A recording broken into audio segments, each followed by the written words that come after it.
gostaria de falar com você sobre o tema chamado Como será o seu amanhã? A nossa preocupação, a ansiedade que nós enfrentamos e convivemos com ela, sempre é por causa do amanhã, nunca é por causa do ontem e nem muito menos por causa do hoje, é para depois, sempre a ansiedade ela aflora. Mas como será seu amanhã? Eu gostaria que você acompanhasse-nos nesses momentos que vamos aqui. Tiago capítulo 4, versículo de 13 até o 17, diz assim: Atendei agora vós que dizeis, hoje ou amanhã iremos para a cidade tal e lá passaremos um ano e negociaremos e teremos lucros. Verso 14, vós não sabeis o que sucederá amanhã, que é a vossa vida, sois apenas como neblina que aparece por instante e logo se dissipa. Em vez disso, versículo 15, devias dizer, se o Senhor quiser, não só viveremos, como também faremos isso ou aquilo. Verso 16, agora, entretanto, vós jactais as vossas arrogantes pretensões, toda jactância semelhante a essa é maligna. E verso 17, portanto, aquele que sabe o que deve fazer o bem e não faz, nisso ele está pecando. Autonomia sempre foi um dos maiores desejos do coração do homem.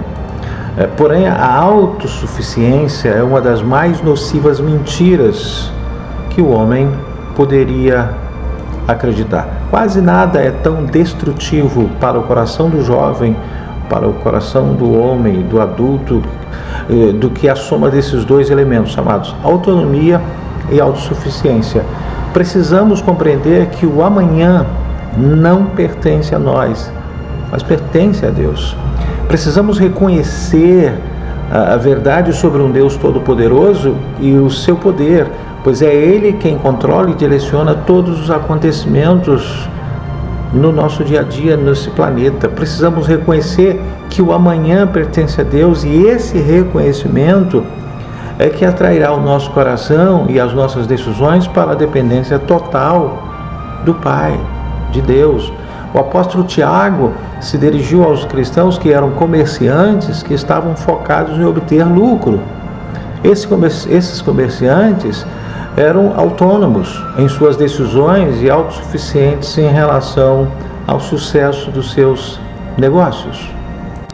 Quando Tiago declarou que o amanhã pertence a Deus, ele desafiou o coração dos cristãos, o coração do homem a depender totalmente do Senhor, viver pela fé e cumprir os propósitos de Deus por meio de algumas verdades como a seguir. Primeira verdade, o homem é limitado. É uma coisa incontestável. A primeira coisa que precisamos considerar é que o amanhã pertence a Deus, o amanhã não pertence a nós. Olhando as pessoas que Tiago trata nesse texto que lemos, é impressionante notar o quanto elas estavam envolvidas no seu projeto pessoal de vida. Isso não é ruim. Percebes que elas se esforçavam ao máximo e usufruíam de todos os recursos dados por Deus para obterem lucro financeiro. Esses homens estavam totalmente focados em seu intento falho ao julgarem que não precisariam do aval e do auxílio do Pai, porque eles se sentiam que estavam sendo bem-sucedidos. Eles cometeram esse equívoco. A autossuficiência tomou conta, a autonomia começou a tomar conta da vida deles. Esses homens estavam vivendo o engano de pensar a razão da vida é simplesmente cumprir os seus objetivos, e não é.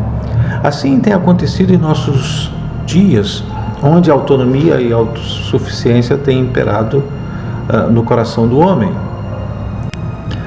É uma situação bastante complicada e séria, pois parece que Deus só é lembrado para agir como servo a fim de cumprir os propósitos dos homens.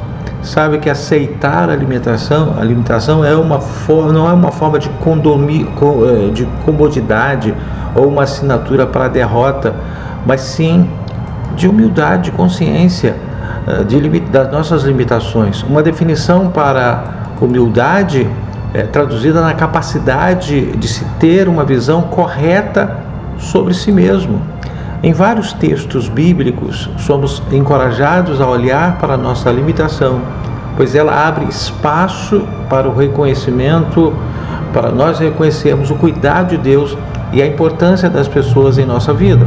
Mateus capítulo 6, alguns versículos a partir do 25 diz assim: por isso vos digo, não andeis ansiosos pela vossa vida, quanto ao que haveis de comer ou beber, nem pelo vosso corpo, quanto ao que haveis de vestir. Não é a vida mais do que o alimento, e o corpo mais do que as vestes? Versículo 26, observai as aves do céu, não semeiam, não colhem, nem ajuntam em celeiros, contudo, o vosso Pai Celestial as sustenta. Porventura não valeis muito mais vós do que essas aves? Versículo 27, qual de vós, por ansioso que esteja, pode acrescentar um côvado ao curso da sua vida? Verso 28, por que andais ansiosos quanto ao vestuário? Considerai como crescem os lírios do campo, eles não trabalham nem fiam. Eu, contudo, diz o Senhor, vos afirmo que nem Salomão em toda a sua glória se vestiu como qualquer desses lírios. Verso 30, ora, se Deus veste assim a erva do campo que hoje existe e amanhã é lançada no forno, quanto mais a vós outros homens de pequena fé. Portanto, não vos inquieteis dizendo que comeremos, que beberemos ou com que vestiremos. Versículo 32, porque os gentios é que procuram todas essas coisas, pois vosso Pai Celeste sabe que as necessitais de todas elas. Buscai, pois, primeiro lugar o seu reino e a sua justiça, e todas essas demais coisas vos serão acrescentadas. Portanto, diz ele no último versículo 34, não vos inquieteis com o dia de amanhã, pois o amanhã trará os seus cuidados, basta ao dia o seu próprio mal. Tiago foi enfático ao dizer que uma das maiores limitações do homem é ele não saber o que acontecerá amanhã. Você e eu precisamos ter essa consciência. Amanhã não pertence a nós. Você pode planejar o que for, mas o que vai acontecer você não tem certeza. Apesar de todas as suas convicções do hoje para o amanhã, mas o amanhã é uma coisa que é uma incerteza. Vai acontecer e pode não acontecer na mesma proporcionalidade. Por mais que o homem venha a planejar, esse planejamento esteja muito além da capacidade do homem em saber como elas irão acontecer amanhã. Ele pode fazer hoje, mas amanhã. Saiba que o desígnio vem do Senhor. Provérbios 19, 21 diz assim: muitos propósitos há no coração do homem, mas o desígnio do Senhor permanecerá. É isso. Se você fizer uma coisa, planejar uma coisa para amanhã e Deus estabelecer outra, o que Ele estabelece vai acontecer e a sua certeza do hoje vai se tornar em nada no amanhã. Então, se eu reconhecer essa dependência, essa limitação de que eu só posso cuidar do momento que eu estou vivendo, eu vou dizer, se Deus quiser, amanhã vai dar tudo certo. É uma outra conotação, uma outra configuração de vida. Então eu preciso ter essa consciência. A única certeza que o homem pode ter no futuro é a certeza de que o tempo vai passar e está fora da capacidade do homem em impedir que isso aconteça. Saiba que todos nós pecamos e que a morte está em nós, porém não permita que o pecado reine. Romanos 5,12 assim: não reine, portanto, o pecado em vosso corpo mortal, de maneira que obedeçais às suas paixões. Saiba que é irreversível esse processo de desgaste e deterioração humana. Por mais que você procure todos os métodos e formas para tentar conservar ou manter, ela vai se desfazer com o tempo. Os anos vão passar, o envelhecimento é uma coisa que não tem por onde fugir. Você pode fazer de tudo para não mostrar o seu envelhecimento, mas chega uma hora que não vai ter mais jeito. Nem mesmo lucros e riquezas podem mudar esse quadro. A única coisa que precisamos compreender é que, além de nós, a dependência de Deus é algo irrefutável e inquestionável. Como tem sido o seu dia a dia? Seus planos e objetivos estão lhe desgastando demais, a ponto de parecer que nunca esses objetivos serão alcançados? Quem sabe você esteja indo além dos seus próprios limites. É hora de colocá-los nas mãos de Deus. Segunda verdade: não há limites para Deus. Deus é o dono de todas as coisas, inclusive do amanhã. Deus é o único ser capaz de controlar integralmente tudo que existe, o curso da vida, cumprindo cabalmente o seu propósito, frustrando assim toda oposição. No livro de Deuteronômio, capítulo 4, versículo 39, diz assim: por isso hoje saberás e refletirás no teu coração que só o Senhor é Deus em cima do céu e embaixo da terra, nenhum outro há. Versículo 32 de Deuteronômio 32, 39 diz assim: vede agora que eu sou, somente eu e mais nenhum Deus, além de mim, eu mato, eu faço viver, eu firo e eu saro, e não há quem possa livrar alguém da minha mão. É importante que você compreenda sobre a supremacia de Deus. Não há limites para Ele. E eu sou totalmente limitado. O homem é totalmente limitado. E eu preciso depender de Deus. Terceira verdade. Precisamos conhecer o supremo propósito de Deus para nós. A grande questão da vida, na vida do homem, deve ser o que Deus quer. Ele deva predominar sobre o que eu quero. Eu sempre quero alguma coisa, mas eu quero saber o que Deus quer para mim. Sabe que Deus entra na história dos homens para lhes trazer vida e sentido. O que Deus quer é bem diferente do que aqueles cristãos da época do apóstolo Tiago pareciam desejar para si, isto é, somente lucros e riquezas, mais nada. Tiago capítulo 4, versículo 13, assim: atendei agora, vós que dizeis, hoje ou amanhã iremos para a cidade tal e lá passaremos um ano e negociaremos e teremos lucros. Tiago foi claro ao mostrar que o querer de Deus é que o homem possa viver sob todas as situações e não debaixo da escravidão, da cobiça ou da ganância. Ele vai viver a sua vida na dependência de Deus, mas sem ganância, sem uma cobiça desenfreada. Saiba que viver na dependência de Deus deva ser a prioridade do homem, sabendo que as demais coisas lhe serão acrescentadas. Esse é o supremo propósito, que todos nós possamos ter vida em abundância nele. É o que Deus quer. Saiba que Deus é apaixonado pela vida e quer que nós também sejamos apaixonados pela vida e não como muitos estão tentando dar cabo da sua própria vida porque estão frustrados, decepcionados, porque não conseguem controlar o amanhã. Deus é tão apaixonado pela vida que a única coisa que Ele nos proíbe é aquilo que verdadeiramente pode nos matar, que é o pecado. Assim diz, o salário do pecado é a morte. Aparentemente não é errado desejar a felicidade por meio da realização pessoal. Claro que não. Os objetivos estão aí para serem alcançados, mas saiba que não é esse o propósito da verdade bíblica. O principal, sabe que nós não vivemos nessa terra para cumprir o nosso propósito, mas o propósito de Deus. Saiba também que Deus não existe para cumprir nossos propósitos. O propósito supremo de Deus é usar a nossa vida para cumprir a sua vontade em nós, por nós e em todo o mundo. Quarta verdade, nós precisamos conhecer o supremo poder de Deus. Deus é capaz de tudo. O poder de Deus transcende a nossa realidade e as nossas necessidades. Paulo, escrevendo aos Efésios, capítulo 3, versículo 20, diz: ora, aquele que é poderoso para fazer infinitamente mais de tudo aquilo que nós quanto pedimos ou pensamos, conforme o poder que opera em nós, o seu poder que opera em nós. Deus é capaz de agir da melhor e a mais poderosa maneira, ao mesmo tempo em todo o universo, na vida de cada pessoa, realizando assim a sua vontade. Sabe que Deus controla o mundo natural e o mundo espiritual. Anjos, demônios, astros e estrelas, tudo está sob o controle de Deus. A ação de Deus é plena, sábia, perfeita e é a única que alcançará plenamente a realização. Deus criou todas as coisas e as mantém pela força do seu poder. Observe a capacidade de Deus listado em 3 de seus atributos na totalidade, o define em totalidade, mas nos encoraja a confiar no Deus que de fato tem o melhor para a nossa vida. Primeiro, Deus é onisciente. Deus conhece plenamente a si mesmo e todas as coisas reais e possíveis num ato simples e eterno. Se há algo que põe em risco a nossa vida, Ele já sabe. Segunda coisa, Deus é onipotente.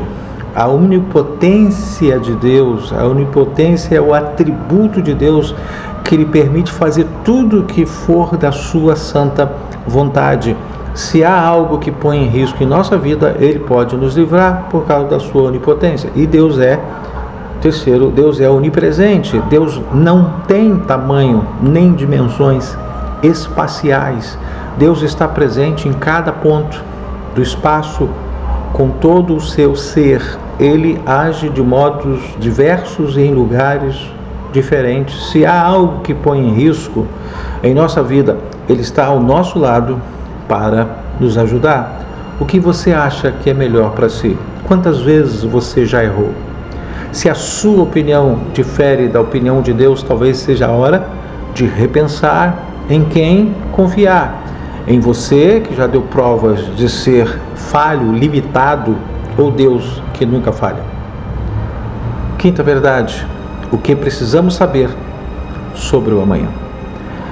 Tiago, ele, na sua expressão, na sua epístola, ele diz, olha, capítulo 4, versículo 16 e 17, agora, entretanto, vós ostentais das vossas arrogantes pretensões, toda jactância, ostentação semelhante a essa é maligna. Portanto, aquele que sabe o que deve fazer o bem e não faz, nisso está pecando. Diante de tais verdades, fica a pergunta, como será o seu amanhã? Só existem duas respostas e elas estão sujeitas a quem vamos confiar o nosso amanhã, a nós mesmos ou a Deus. Tiago não mediu as palavras ao dizer que a tentativa do homem era ditar o futuro, não passava de pura arrogância deles. E para piorar, ele afirma que nós nos gloriamos justamente nessa arrogância, o que não poderia resultar em outra coisa além do mal. Sabe que não está ao nosso alcance controlar o nosso futuro. Só planejamos, mas não podemos alcançá-lo nem controlá-lo. Mas quando tentamos fazê-lo, estamos na verdade usurpando o trono de Deus como soberano sobre tudo, inclusive sobre o futuro. O fato de nos gloriarmos é a prova disso, pois além de deixar de lado o propósito de Deus soberano, também tomamos a glória devida a Ele para nós. Confiar nosso futuro a nós mesmos é maligno, isto é, opor-se totalmente a Deus. A única garantia que teremos em nosso futuro, longe de Deus, será a morte. Esteja ciente do dever de você e eu, que nós precisamos confiar o nosso futuro a Deus. Confiar em nós mesmos traz satisfação para o inimigo das nossas almas. Tiago deixa claro o nome disso, pecado. Se o problema do futuro do homem se resume no pecado, Deus proveu a solução por meio de Jesus Cristo. É nele que está a esperança da vida eterna, da verdadeira glória. O apóstolo Pedro resume o nosso futuro a partir da esperança de Deus. 1 Pedro, capítulo 1, versículo 3, 4, 5. Bendito Deus e Pai de nosso Senhor Jesus Cristo, que segundo a sua muita misericórdia, nos regenerou para uma vida de esperança, para uma viva esperança, mediante a ressurreição de Jesus Cristo dentre os mortos, para uma herança, versículo 4, uma herança incorruptível, sem mácula, imarcessível, reservada nos céus para vós outros. E o versículo 5, que sois guardados pelo poder de Deus mediante a fé para a salvação preparada para revelar-se no último tempo. É hora de você decidir quem guiará o seu futuro, você ou Deus. Entregue o seu presente e o seu futuro nas mãos dele. Peça para que o Espírito Santo possa guiar você em caminhos eternos. O amanhã pertence a Deus, assim como a nossa vida. Tentar tomar o amanhã das mãos dele é como rejeitar a própria esperança de vida que ele nos dá. Fica a pergunta, como será o seu amanhã? Feche os seus olhos. Obrigado, Senhor, por esse momento tão precioso em que pensamos, refletimos sobre o amanhã. Como será o nosso amanhã? mas temos a certeza que o nosso amanhã pertence a Ti, pertence a Deus. Mesmo que nós venhamos a planejar, mas esse amanhã vai depender da confirmação ou não de Deus. Então, Senhor, fala o nosso coração, continua falando, e eu quero abençoar todos que estão aqui ouvindo, para a glória de Deus Pai. Amém. Eu sou psicanalista, analista clínico. Eu atendo e trato de pessoas que estão com problemas de ordem emocional, depressão, síndrome do pânico, ansiedade, uma série de situações que formam doenças psicossomáticas. Você pode me encontrar, eu faço atendimento online, você pode me encontrar através aqui desse canal, ou através do Instagram, ou através do Facebook, ou através do WhatsApp, ou através do Telegram. E eu atendo presencialmente em Bom Jesus do Tabapuana, no Centro Integrado de Saúde Clínica Assis, às terças e quintas-feiras. E eu atendo aqui em São José do Calçado, às quartas-feiras, no Centro Odontológico, Odontoclínica Sorridente, ainda não peguei muito bem, às quartas-feiras. Você pode agendar comigo, tá? Que Deus te abençoe. Não se esqueça, se você ainda não fez, de se inscrever no nosso canal. Clica aí, inscreva-se, curta, faça o seu comentário, tá? Que Deus te abençoe, rica e poderosa e abundantemente. Até a próxima semana.